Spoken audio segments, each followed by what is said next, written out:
Hey, have you seen the latest GTA 6 map speculation? It's uncanny how accurate these fan-made concept maps are getting. Remember how fans predicted the GTA 5 map before its release? They pieced together snippets of footage and boom, they were right on the money. Now, with all that leaked info and trailers, these GTA 6 maps are looking eerily similar to what we're expecting. It's like deja vu all over again. Who else is hyped to explore this potential sprawling world? Subscribe if you want me to give away multiple GTA 6 copies on the release date. Thank you and let's go. So we're starting off with the trailer trailer 1 in real life. Another person recreated it and he just posted this on his Twitter as he was saying, we've been filming for months, recreating shot by shot the GTA 6 trailer to incredible details. Stay tuned. All I'm saying, it's going to be dropped pretty soon as he said, and we're waiting for the full version. Next up, for people who don't believe in concept maps created with all the footage of GTA 6 that we have so far, this is how people managed to predict the GTA 5 map in August 2013. As here we could basically see the predicted map with all the trailers and other images of GTA 5 in August 2013. And this is the real map of GTA 5, so all I'm saying, it actually looks like it, and it's almost like 99% accurate. And what are we talking about? We have seen the map leaks and we have seen the map concepts of the GTA 6 map with all the leaks and stuff, and I'm feeling kinda that they are really close to the real map and how it will look like. As basically here we could see some examples and someone added the Bermuda Triangle to it as well, so we could literally see this one. So do you think there will be any islands in that area, as some people expecting islands and the Bermuda Triangle ones for the map too? I don't think anyone realizes how misplaced some places in GTA 5 were to their real-life locations, so I think it's fairly possible, especially if that side of the map leaves a big chunk of sea, otherwise it would form a weird-shaped a weird-shaped map. There's Dry Tortugas IRL, which can feature there. The Bermuda Triangle is on the Atlantic side, along with all the Caribbean being southwest, southeast of Florida, so no, I do not. It kinda really looks like it's the other side, but I feel like maybe they'll work it out and put it on the other side so it fits pretty well.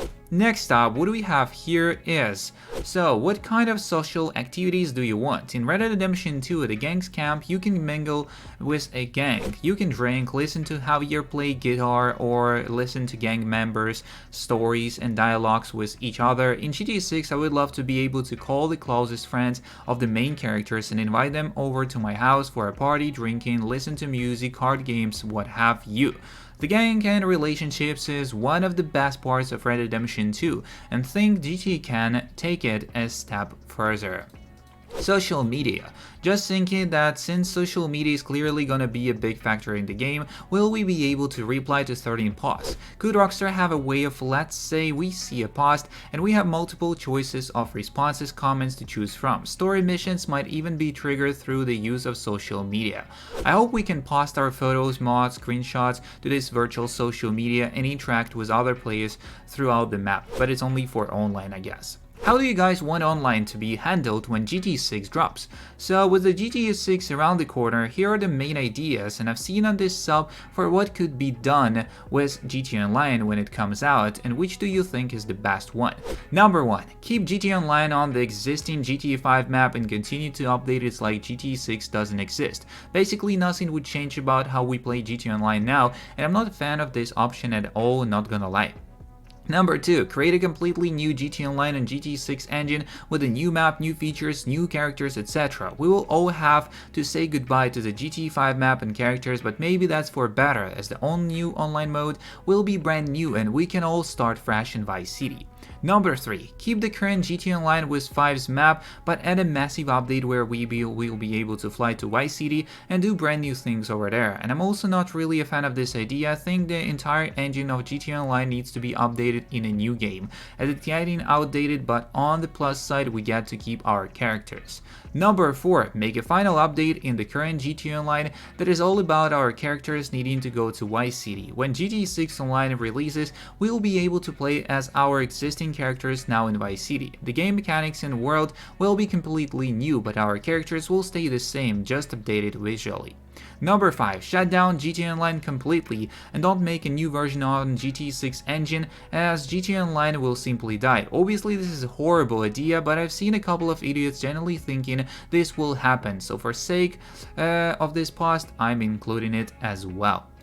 The next stop, GTA 6 new information.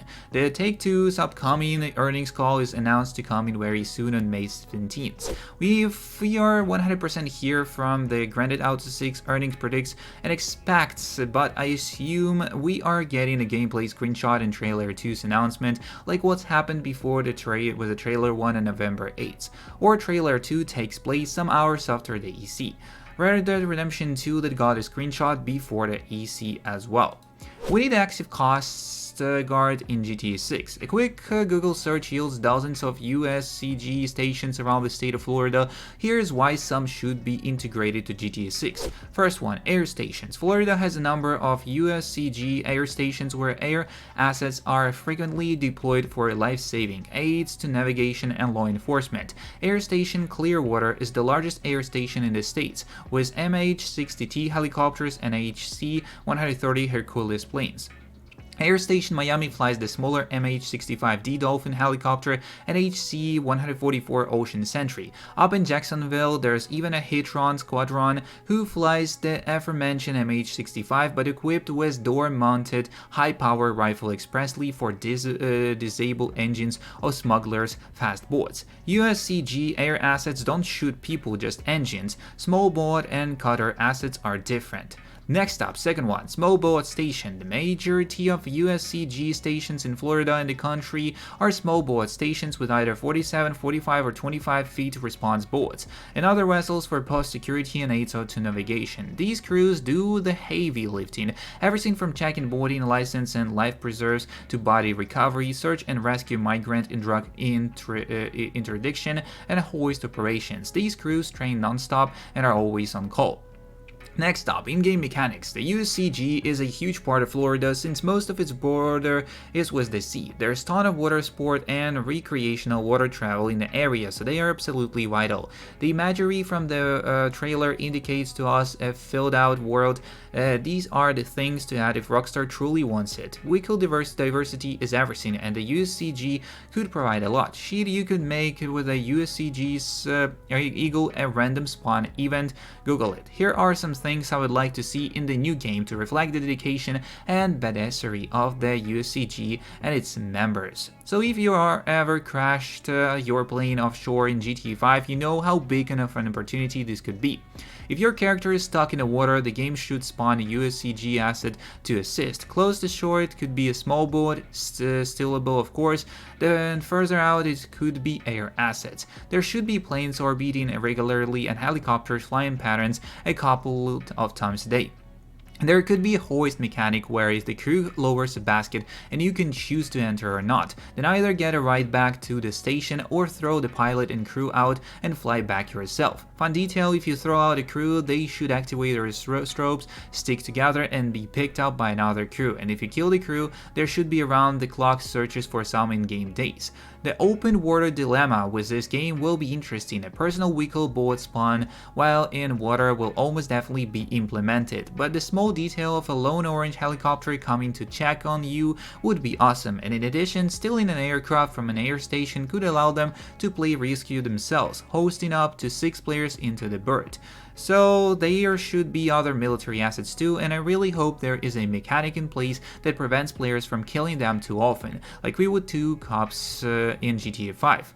The Navy is also in Florida, and I'm hoping their realism is kicked up too. Imagine you're griefing the air station and a Blue Angels squadron tears you to shreds. No easily escapable military attacks. You shouldn't be able to steal a jet as easily. What do you all think? Would you want to see the USCG represented? So that's kind of all the information we have on today's video. Don't forget to subscribe, like, and share. See you in the next one, and peace.